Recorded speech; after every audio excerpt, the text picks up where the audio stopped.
모든 불행이 그러하듯 모든 행복 또한 우리 마음에서 비롯된다. 마음을 바꾸면 행복도 바꿀 수 있다. 그렇다면 마음을 어떻게 다뤄야 행복해질 수 있을까? 딱 3가지만 기억하자. 우리를 불안하게 만드는 것은 사람이나 사건이 아니다. 그것을 바라보는 우리의 생각이 불안의 원인이다. 에픽테토스. 한 연인이 이별한다. 한 사람은 인연이 아니었나 보다. 나랑 더 맞는 사람 찾아야지 라고 훌훌 털어버린다. 반면 다른 한 사람은 내가 다른 사람을 만날 수 있을까? 하며 불안해한다.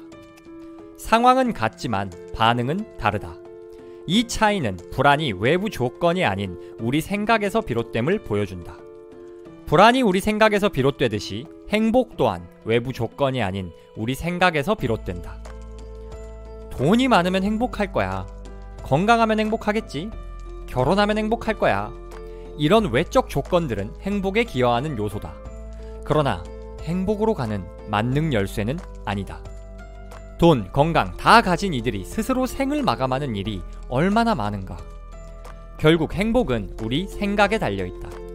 어떤 생각을 하느냐에 따라 우리는 당장 행복해질 수도 불행해질 수도 있다. 그렇다면 어떤 생각들이 행복에 도움이 될까?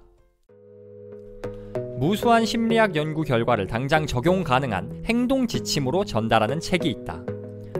세계 최고의 심리학 듀오 폴커 키츠와 마누엘 투시가 저술한 마음의 법칙이다. 마음의 법칙에 담긴 오늘 당장 행복해지는 3가지 비결을 만나보자. 첫째, 진짜 감정과 가짜 감정을 구분하라. 우리가 쓰는 느낀다라는 말은 사실 가면에 지나지 않는다. 실제로 우리는 자신의 느낌이 아니라 상대방에게 품은 생각, 곧 주변 사람들을 보는 자신의 판단을 표현할 따름이다. 가짜 감정이란 심정이 아닌 외부 사건에 대한 판단을 뜻한다. 내 느낌엔 사람들이 내 말을 잘 안 듣는 것 같아. 오해받은 느낌이야.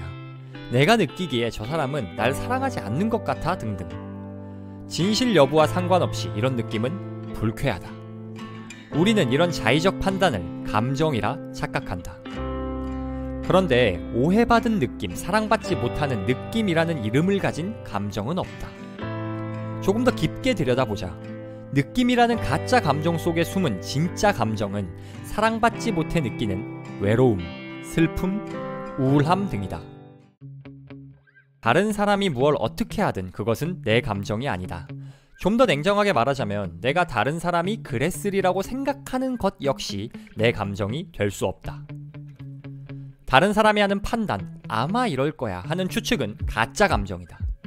감정이란 단어를 붙이기도 아깝다. 그냥 가짜다.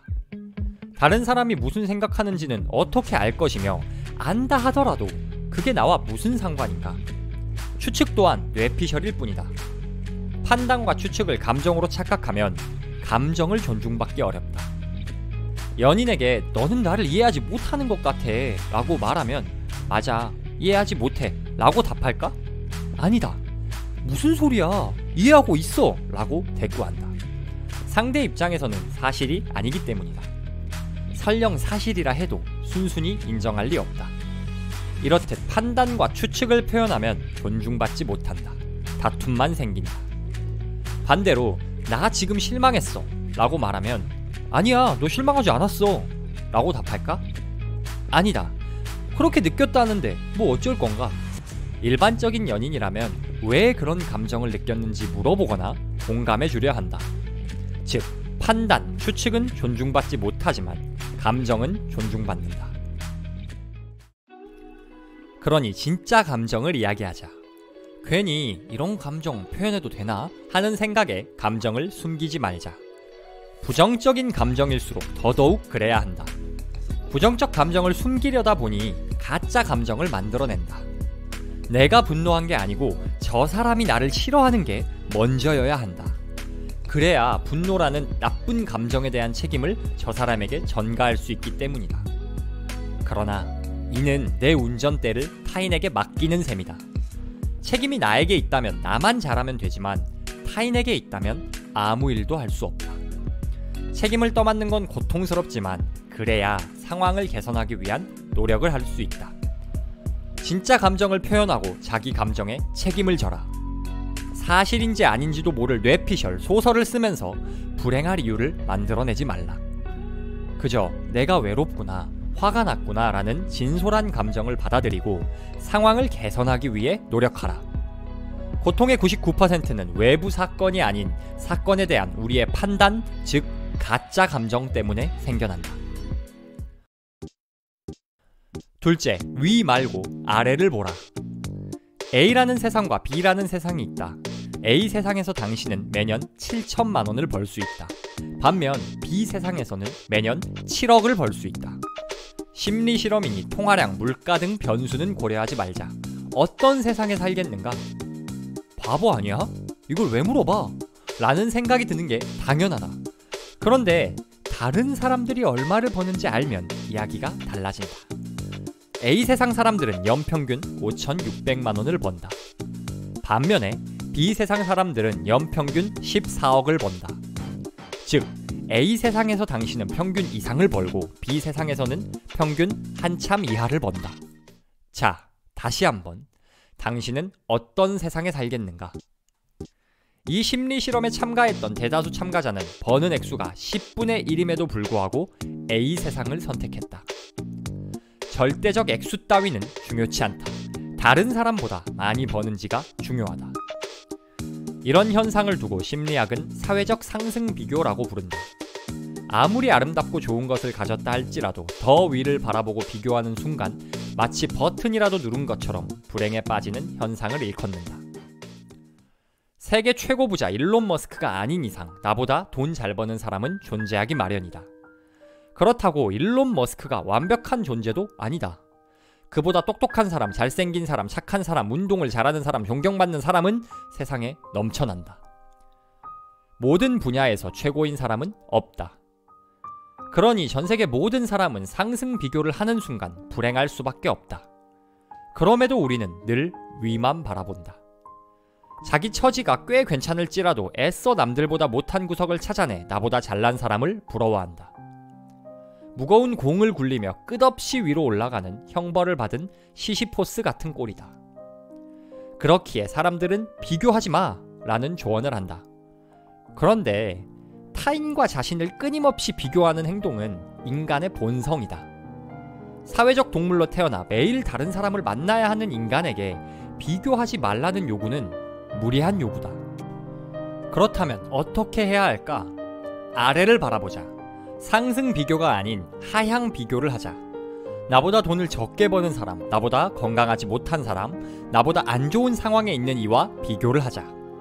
이런 비교는 내 상황이 얼마나 괜찮은지, 얼마나 많은 것을 누리고 있는지를 깨닫게 해준다. 하향 비교가 꼭 타인을 깔보며 우월감에 젖으라는 뜻은 아니다. 아무리 노력해도 인간은 무의식적으로 자신과 타인을 비교하기 마련이다. 어차피 피할 수 없는 비교라면 비교 방향을 의식적으로 위가 아닌 아래로 정하자. 위만 바라보면 열등감, 패배의식이 생기지만 아래를 돌아보면 안도감, 감사함이 생긴다.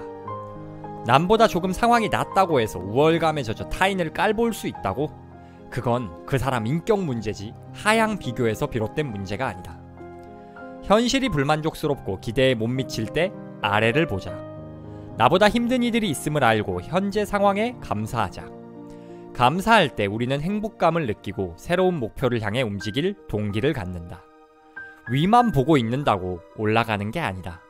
아래를 보고 감사하자. 감사하고 행복해지자.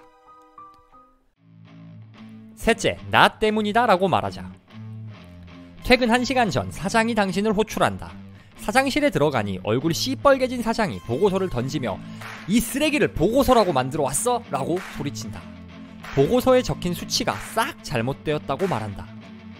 문제가 된 수치는 당신이 아니라 다른 부서 작품임에도 당신에게만 화를 쏟아내고는 퇴근해버린다.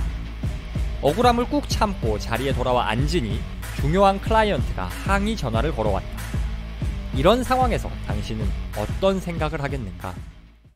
첫째, 사장은 나를 좋아하지 않는 게 분명해. 언제나 다른 직원만 선호하거든. 둘째, 보아하니 보름달이로군. 그래서 내 날이 아니었나 보다. 어쩐지 요즘 모든 게 짜고서 나를 골탕 먹이려는 것 같더라. 셋째, 주된 원인은 나에게 있어. 내일은 뭐든 다르게 해봐야겠다. 마지막 답을 골랐다면 아무래도 속이 쓰라렸으리라. 오늘 겪은 참극의 책임을 온전히 혼자 떠맡으려니 말이다. 그러나 그 덕에 몇 년 더 살 수 있는 기회를 얻었을지 모른다.